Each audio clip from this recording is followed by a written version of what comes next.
Hello and welcome back to another episode of the Blue is the New White podcast. Today we have a very special guest, referred by one of our former guests, Joanna Osawe. Her name is Amie Schellenberg, and she's the electrical instructor at Thompson River University, or TRU. Amie didn't always want to be a teacher, nor did she even want to be in the trades. But as happens so often, especially on this show, she found her calling. Thinking she was going to be in theater, she went to university after high school for about 2 semesters before taking a job as an electrical apprentice. Little did she realize the path she was about to head down was going to allow her to live her definition of success for years to come. She ended up in the electrical field, traveling all over for jobs and eventually even meeting her husband in the field. After she had started her family, she thought she was applying for a facilities position at the local school, when it quickly turned into an opportunity to teach her craft to others.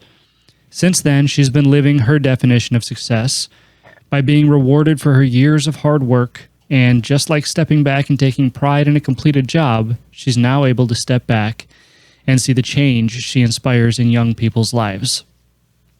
As always, this show's not monetized and we don't run ads. We rely strictly on word of mouth from our listeners to further the mission. So if you enjoyed this episode, please take a moment to rate it, review it, and share it. The future generations of trade people depend on it, on you.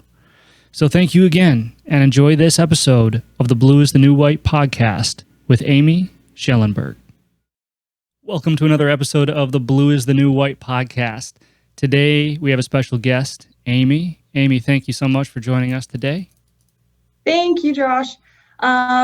My name is Amie Schellenberg. I'm an electrical instructor at Thompson River University in Kamloops, BC. I've been teaching at TRU since about 2012, and I've kind of carved out a little niche in the renewable energy sector and as a women in trades mentor.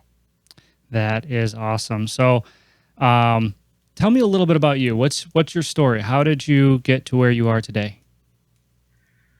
Okay, that's good. I was kind of encouraged into the trades by my dad, who was an HVAC mechanic and a plumber gas fitter. At the time, I was growing up in Kamloops. Kamloops is my home. It's been my home my whole life, except for about a 10-year stint when I lived in Alberta during my apprenticeship years. But he encouraged me into the trades. He said I can do whatever I want, just get a ticket first, get a trade first. That way I always have something to fall back on. But I'm pretty sure he knew I'd stick with it once I got going. So I chose electrical at the time. And again, that was sort of another sort of accidental, it just happened to work out situation. I ended up I took 2 semesters of university straight after high school. And it's funny, I was dating a boy at the time who worked at an electrical wholesaler. So after school, it was right by the university. After school, I would walk over to the electrical wholesalers and I'd open my books and I'd get some studying in before he got off work, and we'd drive home together. So I ended up having the opportunity to chat with a few contractors now and again. And one of the contractors I chatted with regularly, I was mentioning that I was thinking of starting an electrical apprenticeship, and I was looking into the foundation program at TRU. And he said to me, well, we're actually busy right now. We've got a couple of big contracts and we're looking for apprentices. Why don't we hire you? And that took me by surprise, but I jumped on it. I started with them, and there went my career. I didn't realize that was the start of my forever career. So, as we so often don't. Yeah. So, question for you: when you said your dad had encouraged you to get into the trades, was that as far back as like your high school years? Is that when he started talking to you? Yeah. So it's funny. My dad had a home like he worked at a paper mill. It used to be Weyerhaeuser. It's Domtar now. But he had a home business after hours as well. So he would go to people's houses and service check their furnaces and air conditioners and install new furnaces and air conditioners. And he would take me and my sisters along as his apprentices.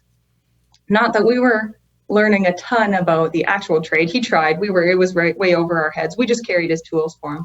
But it was, I guess, my first window into what a career in the trades could be.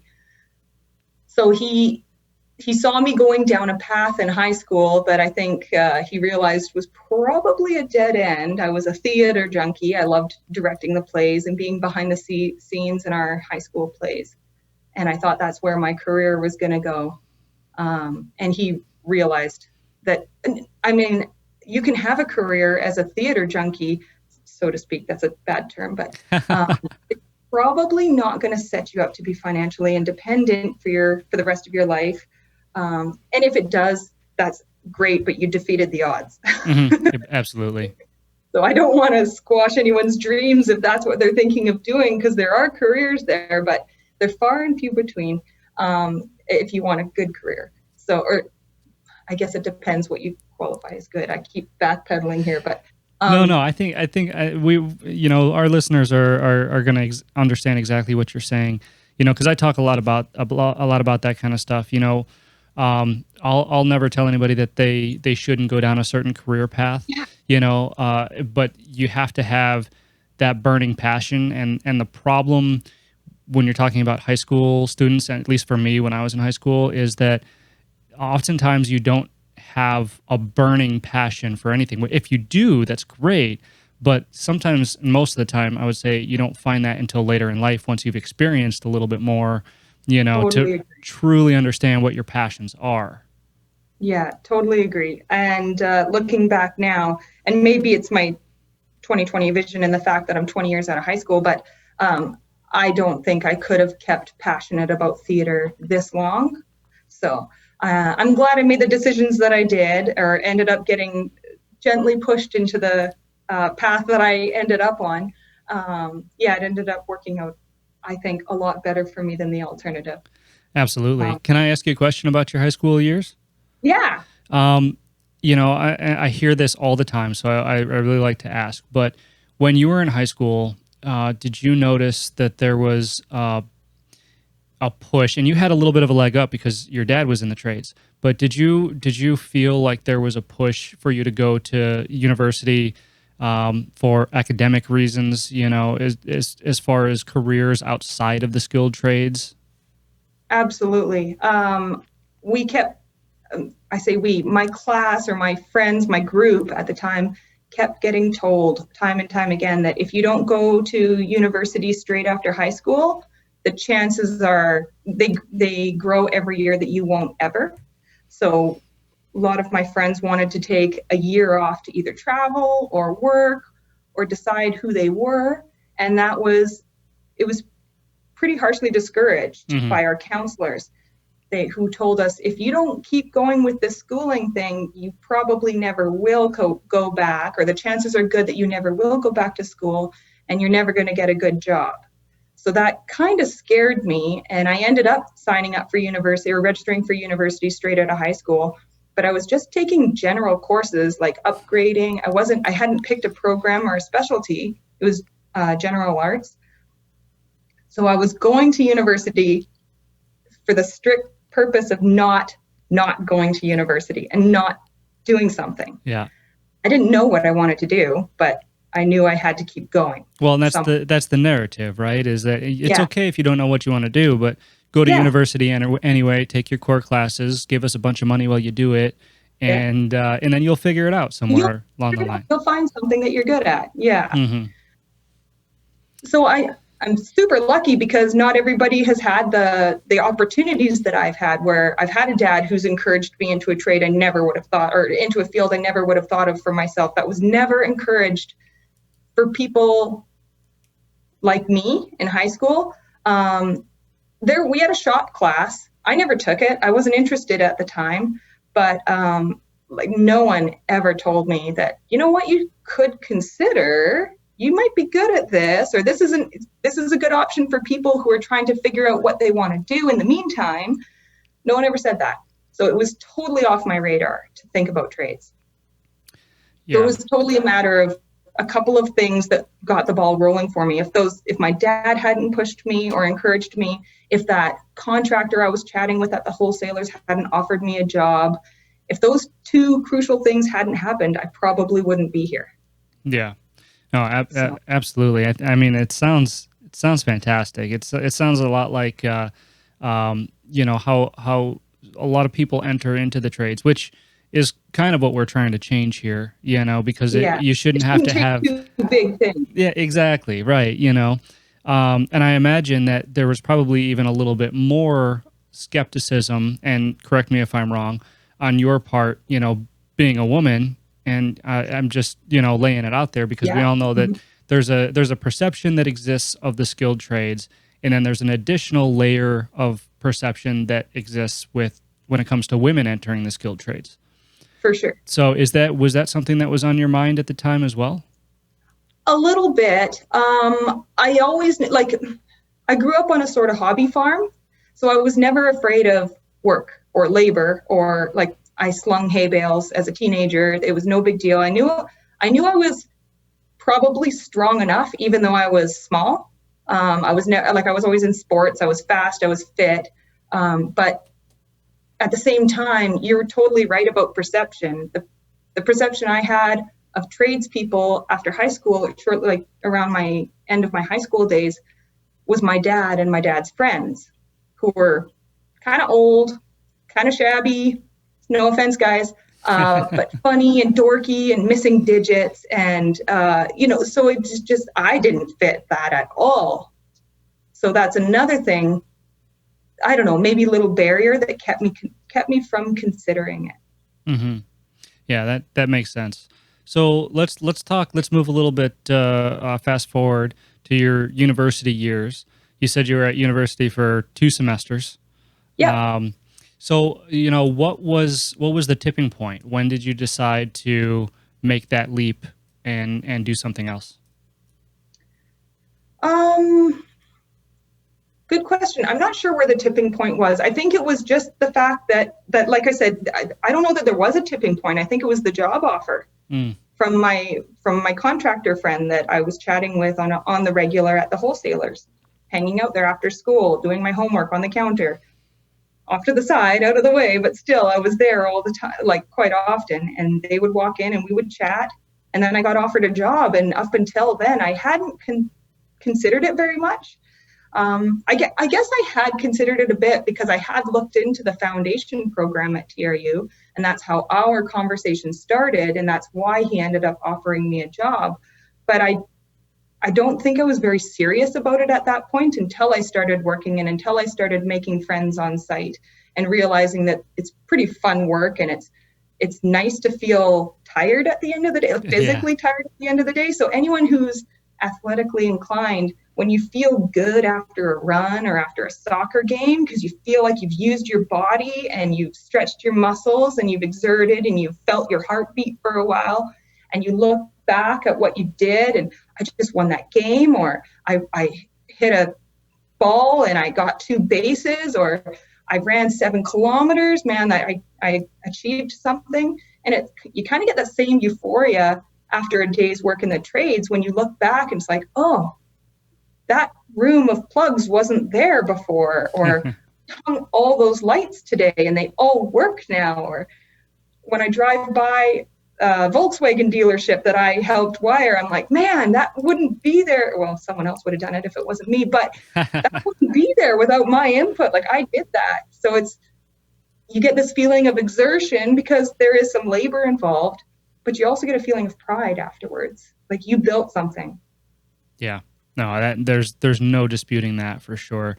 That was a big reason why, when I was out in the field, I love the trades too. That physical exhaustion is great, right? Because, it just makes for a brilliant night's sleep, number one. Oh, it totally does. But number two, you kind of get the best of both worlds with the trades because it's not just the physical exhaustion, right? You felt that mental exhaustion before too, but that mental exhaustion has to be coupled with pride and a sense of accomplishment.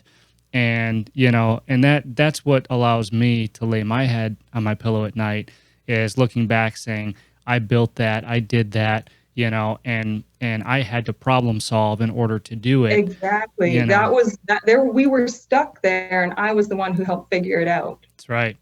Absolutely. So I'm curious, when you got that job offer, what was it about the job offer that intrigued you? I mean, it had to be something big to get you to stop going to university and pursue this job offer. So you had to have something in your mind saying, wow, this seems like a really good opportunity. What was it? Well, to be honest, the job offer came right at, like, I was going to be starting the Monday after my last exam of my second semester of university. So it wasn't like I didn't have to quit anything to take this job. It would just, I rolled into it. And in my head, it was temporary. It was a summer job. I was just going to make some money during the summer so I could pay the next fall's tuition. But once I got started, it didn't take long for me to realize that I'm not re-registering. This is where I want to be. Like, I have, it wasn't a sacrifice, because I was going to go back to doing general courses, or maybe just 100 level courses in a general field of subjects. Yeah. So it wasn't a sacrifice. I knew I wasn't wasting my time, because this is a career I could, okay, I'm indentured now, or they want to indenture me. I have an apprenticeship opportunity. I can be moving through the levels. Even if I don't want to stick with this career, I'm going to learn things that is going to help me in the rest of my life. If I ever want to do a home reno, if I only make it to second year electrical, but I ever want to do a home reno 15 years from now, I can do all the wiring. I can change all the plugs myself. I can change all the light fixtures myself. So I knew it wasn't a waste of time looking at it practically. So that's what allowed me to keep going with it. I was making decent money for a kid my age with really not much training. I was getting the on the job training. I hadn't been to technical training yet. So I was making decent money, working full time, staying out of trouble.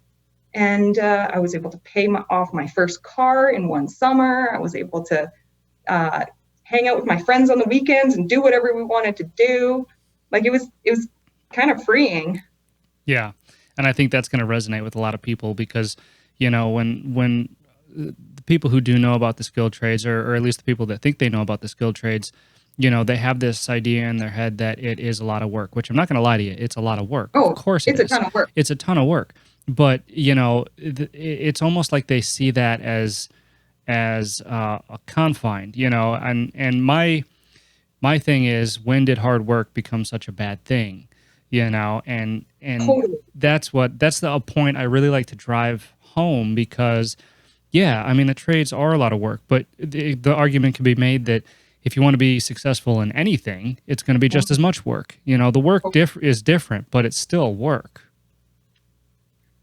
The other difference that I kind of picked out right away with the skilled trades and the type of hard work it is, it's really hard work as long as you're on the clock.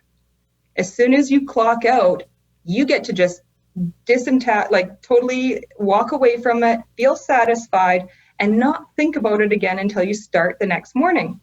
Like, it's a lot different than, like, I'm an instructor now. I teach at the university. I teach electrical, and it's still really hard work, but I don't get to clock out anymore and stop thinking about it.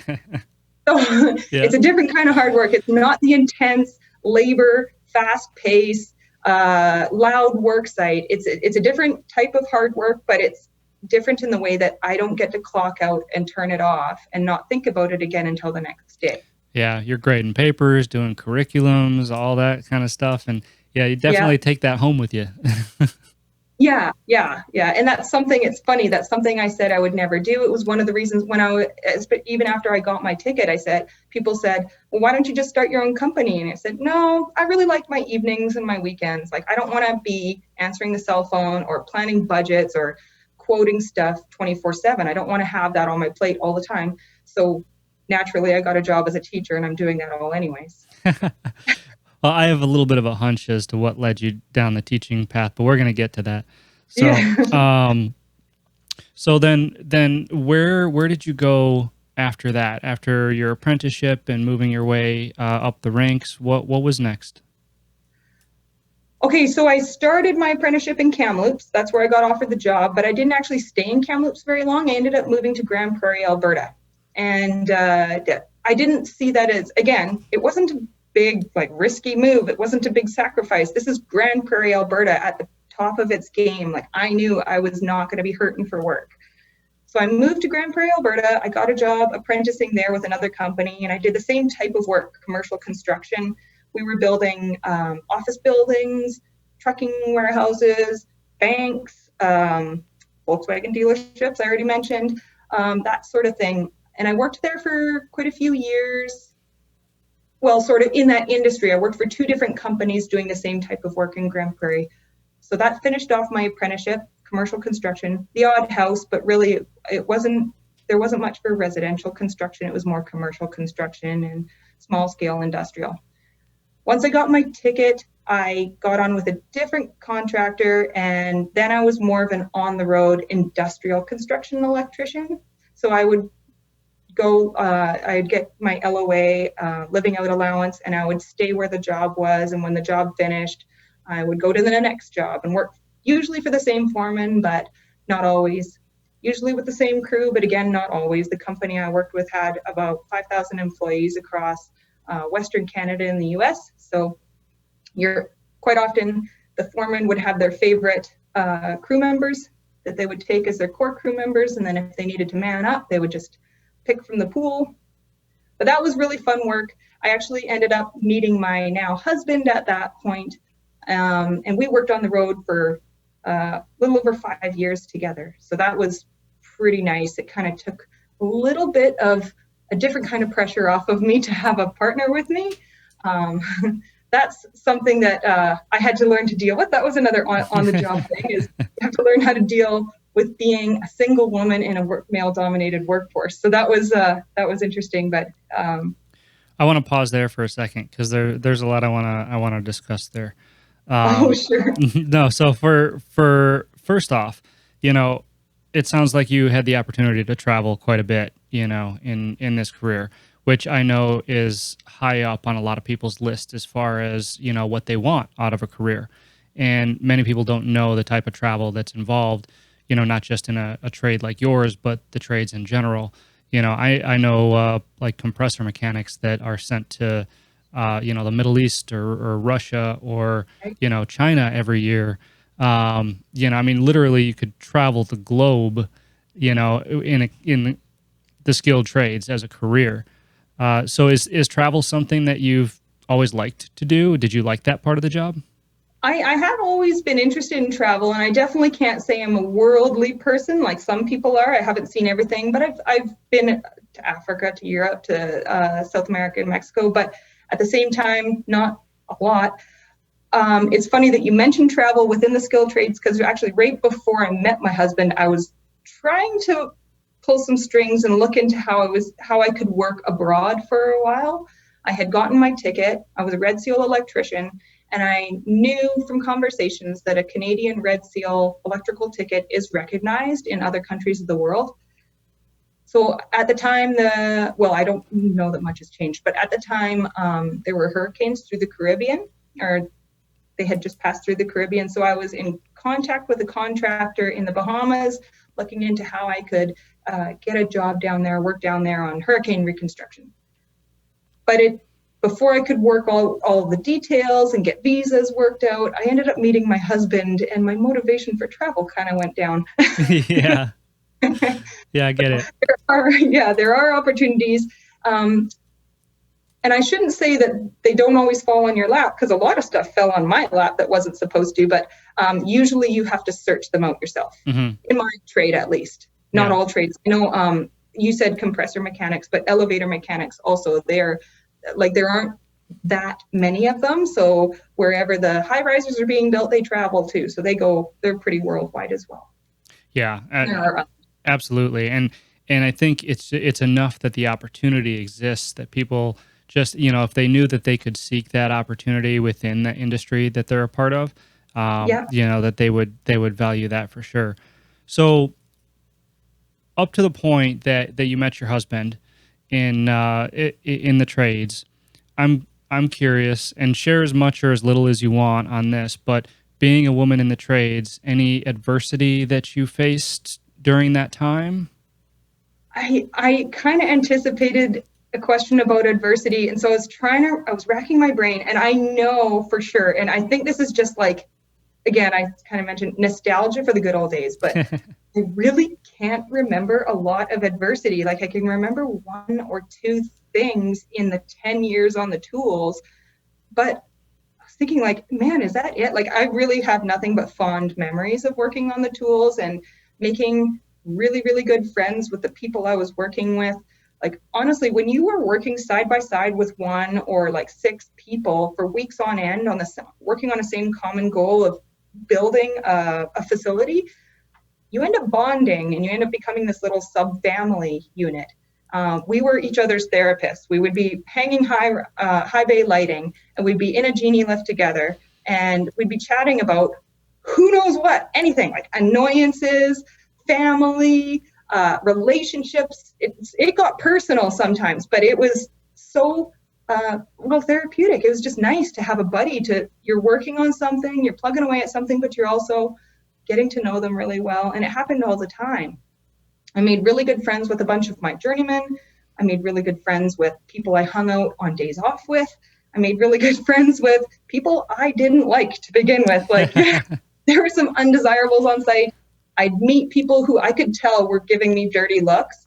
And looking back, at the time, I was like, what's up with you? But looking back, they give everybody dirty looks. It wasn't just me. It wasn't a woman thing. I'll say that much. It was a everyone thing. And same with these initiations I felt like I had to go through. Like, that isn't just me. Every new person who came on site was getting the same treatment I was. So to get a stink eye from someone and take it personally was totally unreasonable. It's, okay, look around. This isn't a you thing. This is everyone. Everyone gets this. Yeah. So it's just something that everybody, you kind of have to remove yourself from the situation and look at the bigger picture and say, whatever, is it really affecting me that he's giving me the stink eye? No? Okay, let's get to work. And that 9 times out of 10 will change that stink eye. Yeah, no, you're absolutely right. And that's one of my personal mottos is don't take anything personally, because, I mean, and at some point, obviously, that there's a line, but you're absolutely right. I mean, there are people in the trades, there are people in any industry that are going to do that same thing, and it's not going to matter, whether you're a man or a woman or black or white. It doesn't matter, Yeah. And that's why a lot of times you can't take it personally. Otherwise, you're just going to make it a little bit harder for yourself. Yeah. And I think that's great. A lot of times when I ask that question about adversity, I have heard some stories, some good stories and some bad stories. And, it's nice to talk to somebody who can't remember any specific, instances that are that bad that, because I think that's a huge barrier, right? That's probably something that women in particular maybe think about before making a decision to enter the trades. It's something I thought about all the time. And I entered the trade as a first-year apprentice, such a meek, cowardly little girl, afraid to say anything. If anyone said anything needed to get done, I would run to it. I would just be like, yes, sir, I'll do it for you, sir. Like, I would do anything to please and just to prove that I should be there. Which was, in hindsight, maybe a good attitude, maybe a little too much. I don't know. But I would never stick up for myself. But thank goodness in those early few months, I didn't have a reason to. I was just on site doing my job like everybody else, working towards that common goal. And yes, I was terrified. I was super intimidated by everyone around me, but that was never taken advantage of. I mean, I definitely had days, even moving through my apprenticeship, once I felt more comfortable, I definitely had days where there was abrasiveness, or there was people I didn't want to work with, or that didn't want to work with me. But like I said, you show me any career, anyone from any background, any career who's worked in an industry for 10 years and hasn't had run-ins with people, I'd like to meet them. Yeah. Because I honestly do not think I have had any more bad experiences than any other field I could have chosen. Not to say I didn't have any, I did, but they're just not really significant. Yeah. Whatever, get over it. It's fine. Yeah, and I think that's absolutely great. So before we get on to the next chapter here, I'm curious, up to this point that we're talking, so you now just met your husband in the trades. Mm-hmm. I think that's kind of where we ended it. Yeah. What was the biggest lesson up to that point that you learned in the skilled trades? Just to, I think my biggest lesson was, when there are doubters, prove them wrong.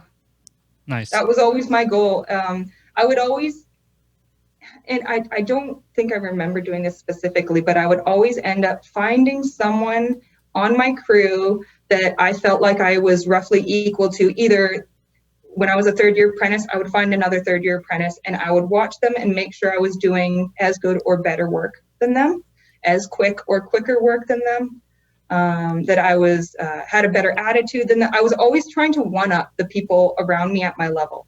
So I knew I couldn't exceed the journeyman as an apprentice, but I would pick another apprentice and I would say, okay, I have to outdo them. So I would always find someone, and that would be my bar. So that was always my attitude up until then. I would have to be better.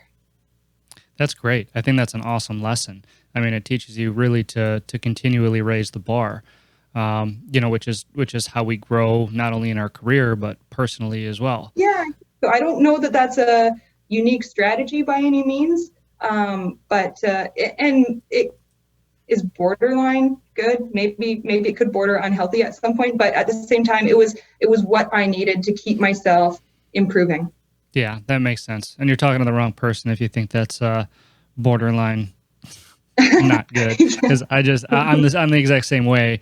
And it doesn't come from a bad place, right? It comes from a good place. But I have a lot of friends that I'm in competition with, at any given point in time, and that's just kind of the way that I work. I love them, I respect them, but I'm gonna win. So you know what I mean? Might not even know it's a competition, but I'm gonna beat their ass. Exactly, that's right. So okay, at this point, so you've met your husband in the trades. Is there a story behind that you wanted to share? Well, I don't know. It's not a very exciting story by any means, but I was on a crew of people, and there was about 15 of us that made up the core crew. And it was like particularly tight bunch. Like we were all on the road electricians. We were all away from home, all missing home a little bit. And we would hang out, I'd say 5 days a week after work. We'd pile a barbecue into someone's pickup truck, drive it down to the river, and we'd all roast something on the barbecue down by the river. And it would be just so fun. And we just got really tight, really good friends. And he started asking me out. Well, it turns out we went to high school together. That was the first thing. I walked on into the lunchroom, and he walked by and he's like, "I know you." And I was like, "Yeah, you're kind of familiar, but I can't think of where from because it were whatever 6-7 years out of high school." Uh-huh. And so we pinned it on high school. We figured that out pretty quick, and we were both part of that tight crew, hanging out after work and on weekends. And I think it was a few weeks into that job that he asked me out for the first time, and I said, "No, I don't date people I work with, no way." But he kept asking, and I knew I had a crush on him, but whatever, it's not first crush. It doesn't mean I'm going to do it. So, so anyways, he ended up winning me over. We started dating, and it was very obvious right off the bat that this wasn't just a dating thing. This was pretty serious. So, well, good. Yeah. That's cool. I'm a sucker for stories like that. Okay, good. So at this point, then, where did you go? Where did you go from there? Well, we kept working on the road, and it was just really profitable to keep that career. We were getting paid. When you work in northern Alberta, there's a thing called a wood buffalo rate, and I think it still exists. This was around the 2005 to 2010 era, so it was like the peak of production in northern Alberta. But it was a wood buffalo rate, and it was a couple dollars higher than if you go. I think it starts about 100 kilometers north of Edmonton, if I'm not mistaken. If you work farther south than that, you get the regular standard journeyman rate. But if you work right around 100 kilometers north of Edmonton, you fall into this wood buffalo rate. So we were getting a higher dollar per hour rate, two of us together, living in one home base, Grand Prairie and then in Edmonton. But so we were making pretty good money, working lots of overtime. We'd come home, we'd have a project every weekend, we'd renovate the bathroom. Okay, so this weekend our project is the bathroom.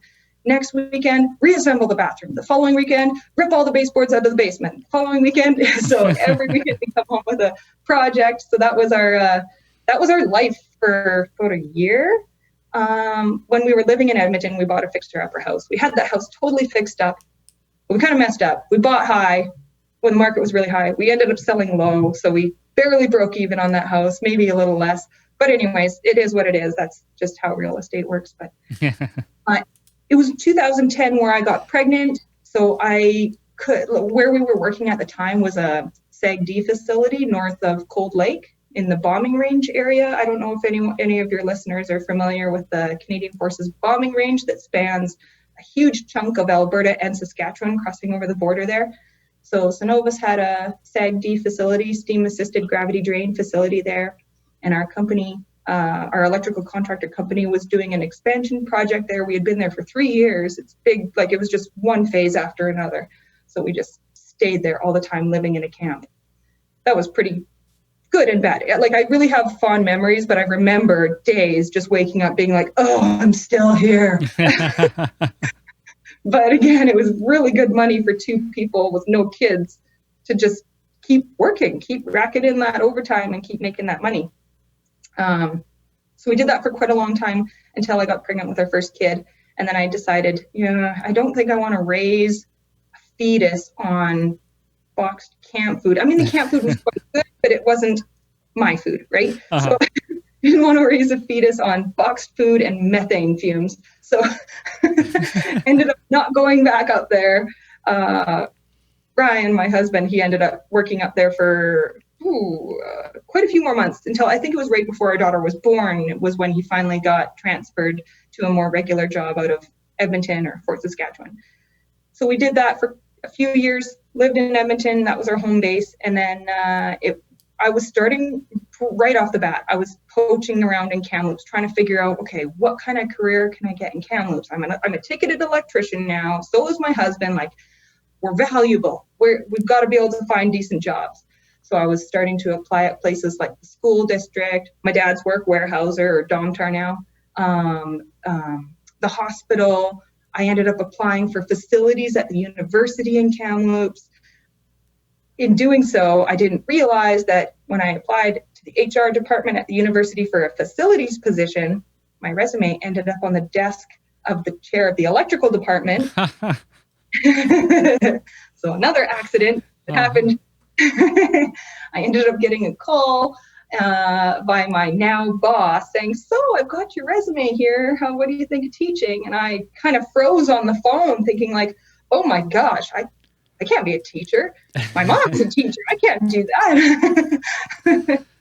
But through talking to him, I kind of started thinking like, oh, maybe it's something I could think about. Maybe it's something to consider.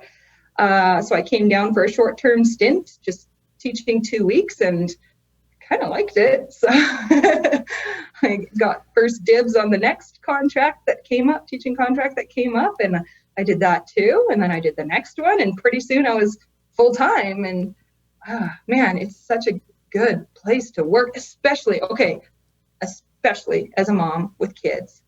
And especially as my kids get into school. I've got 3 school-age kids now, 3 daughters. And the fact that I can work, my teaching hours, the hours that they need me on site, are from 8 to 2:30. There's a lot more hours that goes into the prep work and everything, but those are the hours that I'm in contact with the students. Those are the hours I need to be on site. So, oh my gosh, what other job in the electrical field can I have that would be so family accommodating? Mm-hmm. So I'm so grateful that I stumbled into that job. And that was in 2012, and it's 2020 now, and I'm still loving it. And I'm definitely full-time still, and I've got contracts. So yeah, I've kind of carved out a niche there. So of course, women in trades, that's my big thing. I love teaching the women in trades classes, and I'm a mentor through TRU for women in trades programs and women in trades students. But also I teach a lot of the trade sampler programs. So actually your listeners can't see this, but I'm wearing my NORCAM trades and technology hoodie. So I teach down at one of the high schools in Kamloops, a trade sampler program. So I teach for 5 weeks a year, 2 semesters. So actually 10 weeks a year, 5 weeks at a time. And I teach the electrical component. So I come in after their carpentry and plumbing component. They build sheds in their shop. They pipe in little mini bathrooms, and they kind of make mock houses out of these sheds. They pipe in a kitchen sink and a hot water tank and a tub and toilet. And I come in and we wire it like it's a tiny house. And that is super fun. I love teaching in the high school. I love teaching women in trade samplers. Like I end up getting all of these cool little projects. And when was it? About 6 or 7 years ago, I was talking to our, at the time, Dean of Trades, caught in an elevator or something, and I just mentioned, man, I love solar power. Like we need to do more renewable energy here. And he looked at me and he said, we'll do it then. Like, get trained and you can teach. I was like, what? Oh my gosh. So took some courses, took some classes. They actually sent me down to the States to get trained in solar. So now I'm teaching renewable energy classes at TRU as well. So women in trades, trade samplers, renewable energy, as well as the apprenticeship courses that I teach there. So it's a really cool position and little niche I've carved out for myself there. I love it. It's amazing the path that the trades can take us down sometimes. Oh, you know, so unexpected. Yeah. Yeah. But it sounds like, I mean, just by talking to you, it sounds like you really love what you do.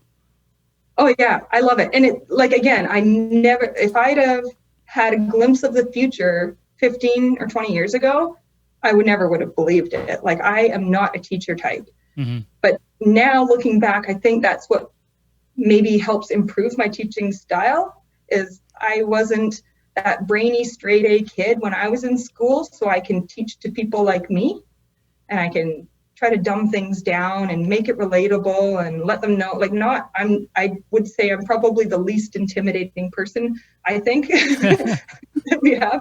So no one's afraid to ask me dumb questions or anything. And that's probably one of my strengths as a teacher.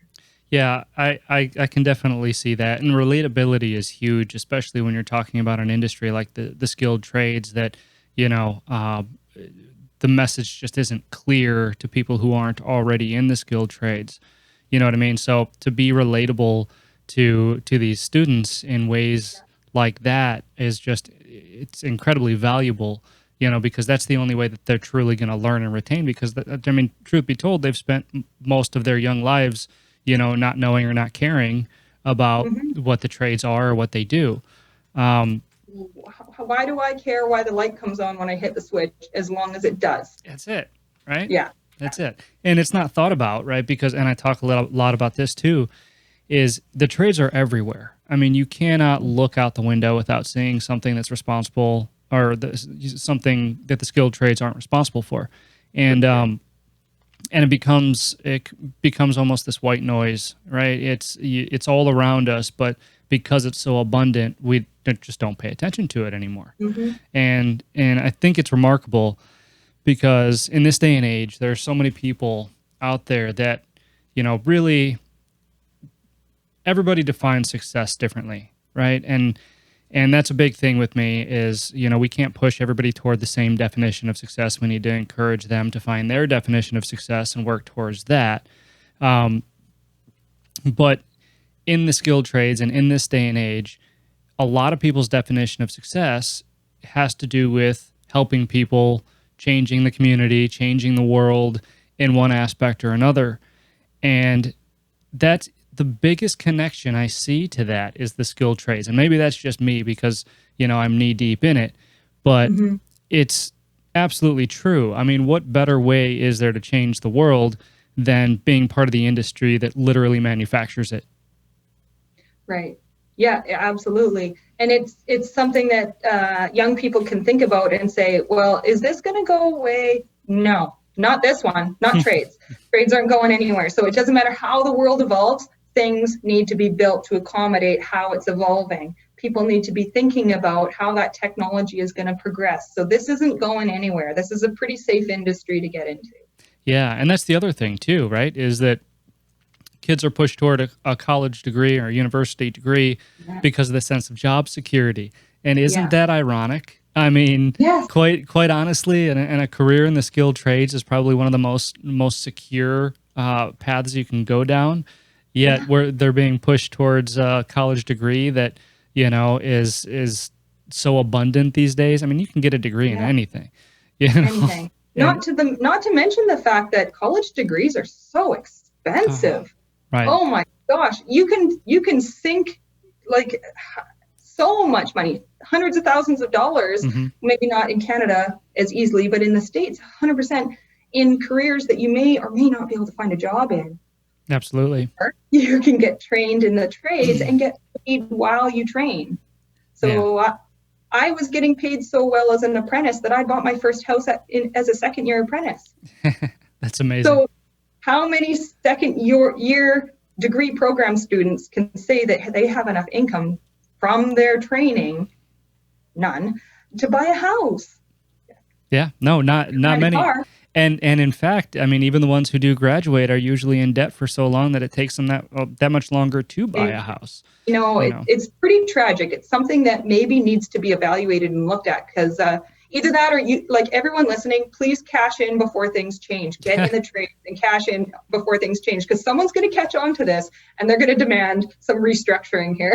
Oh, absolutely. I don't think it's that far away either. We talk about, trying to find the good and opportunities and things that are going on right now in the world, which we all know, for lack of a better term, kind of sucks.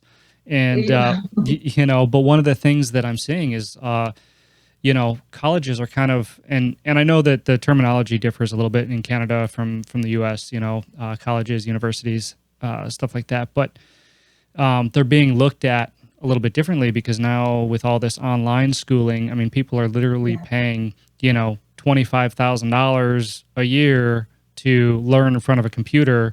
And at that point, how is it different than like Google or YouTube? And some people need that Academy, which is free. Yeah. I mean, and some people need that classroom experience, with the instructor that can become a mentor and that can then, different people the hybrid learn. Approach that we've been forced into. For sure. Yeah, absolutely. So, I wouldn't be surprised if something changes soon as a result, just because now people are being forced to look at it a little bit differently than they had in the past. Yeah, no, that's a really good point, especially if things don't go back to normal soon, which I think we've missed that boat. Right.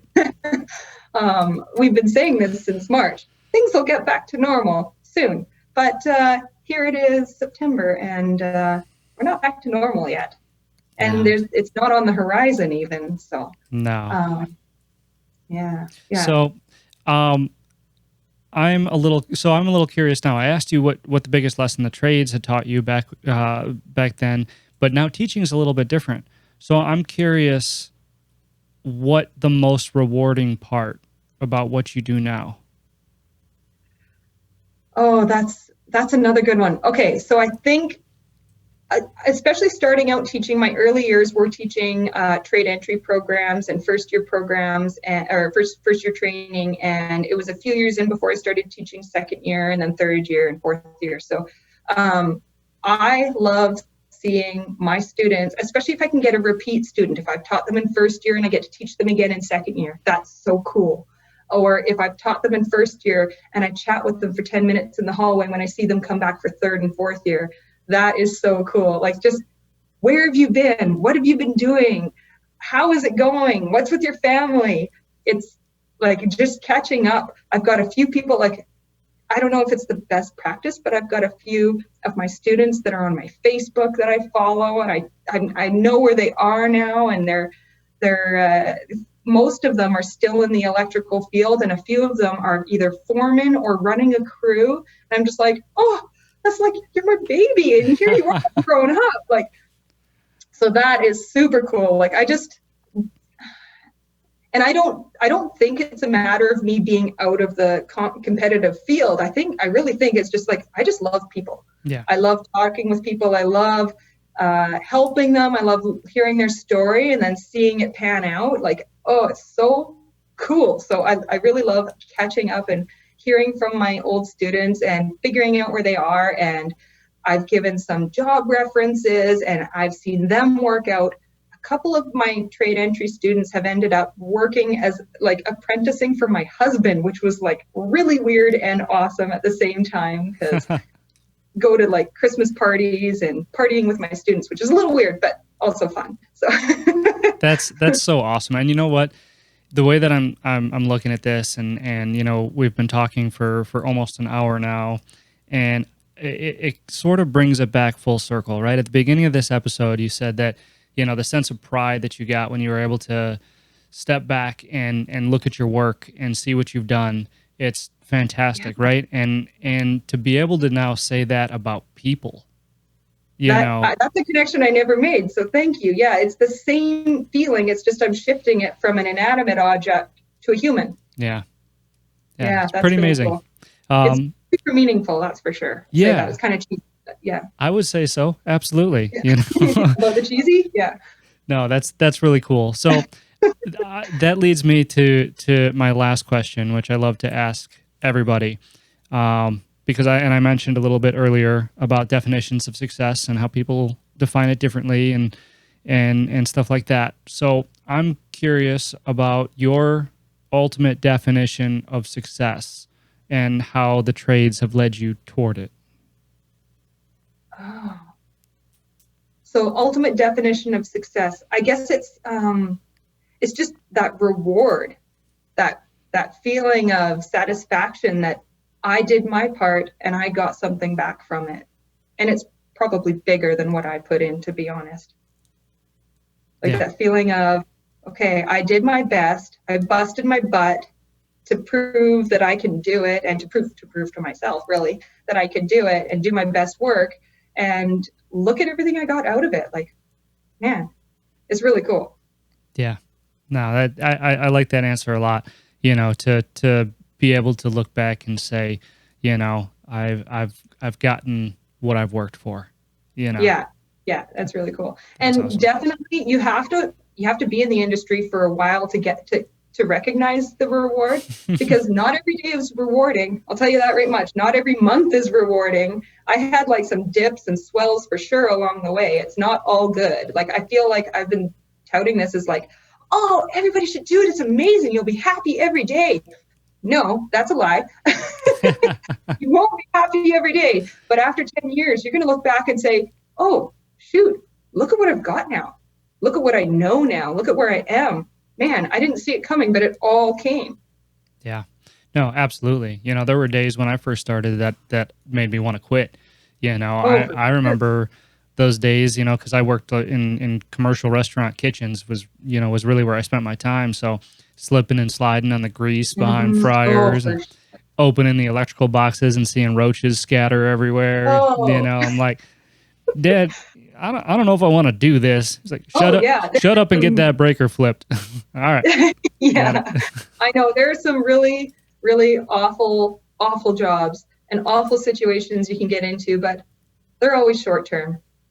You got to think of the big picture. And it's always no joke, I've been dangled by my ankles down a return air duct to grab a fire fall down. It's not all good. It's sometimes terrifying and awful, but it's at the end of it all, it's good. Yeah, absolutely. And find your passions in what you do, right? Yeah.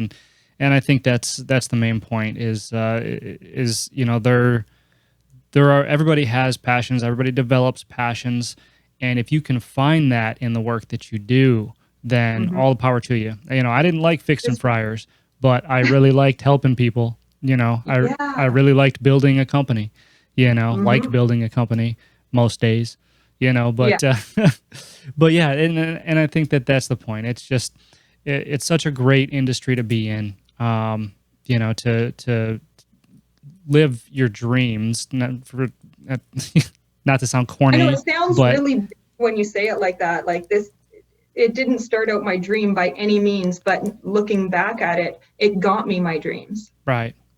Yeah. Right. So anyway, Amie, it has been so awesome talking to you. And is there anything you want to add before we wrap it up? Maybe I should just mention that if there are any women listening, or brothers of women, or fathers of women, or husbands of women who may consider a career in the trades, there are some supports for you. There's in BC, there's the ITA BC, Industry Training Authority BC. So that's a really good place to start to look at the different types of trades available to you. Nationally, there's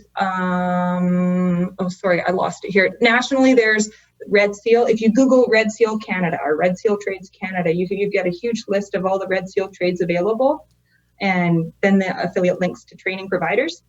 If you don't have an into a trade, for example, I tell people all the time, if your uncle doesn't own a company, if you have been petitioning and sending your resume out and you aren't getting those callbacks, look at the training providers around you, the technical training institutes around you.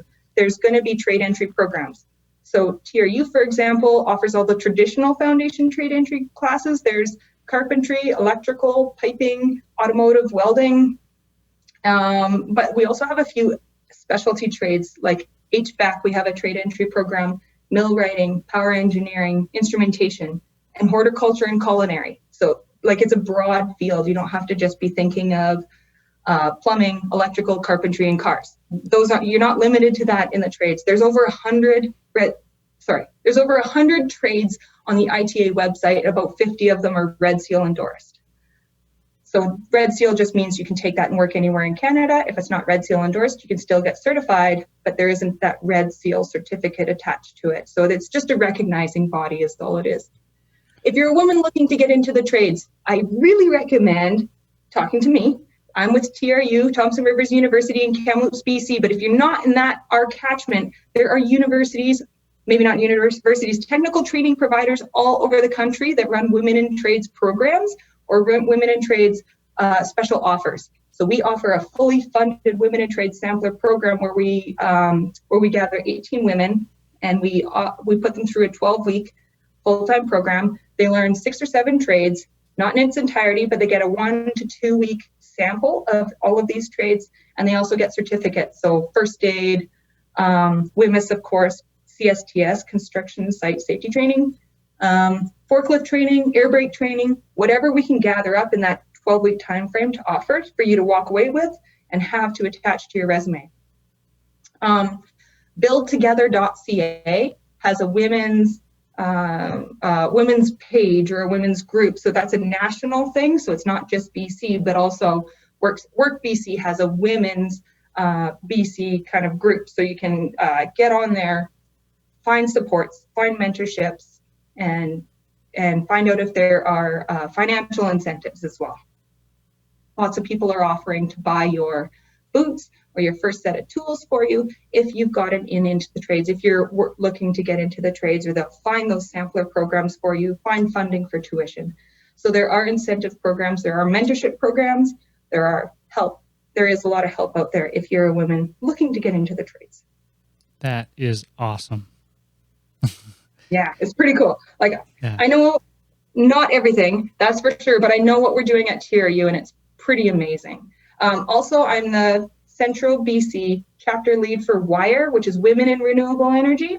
And since I've kind of carved out this renewable energy niche, so if you're a woman in BC looking into renewable energy, again, contact me. I can hopefully help you out or point you in the right direction or at least chat. Awesome. Amie, thank you so much for coming on the show today. I really appreciate it. Thank you. All right. Have a good one.